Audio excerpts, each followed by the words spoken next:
What's up guys, it's your Tito and nandito na tayo sa news. Kakadating ko lang. Ako ba ang nagsusulat ng binabalita ko?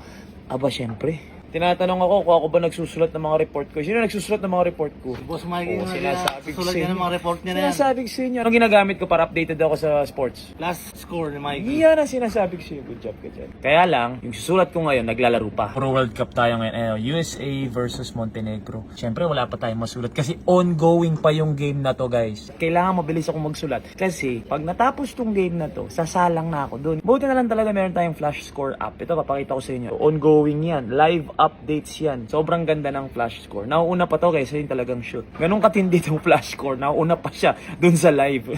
Importante itong flash score. Especially sa mga katulad nating analyst. Diba? Analyst naman tayo lahat. Alam nyo yan. Analyst lahat ng Pinoy basketball fan.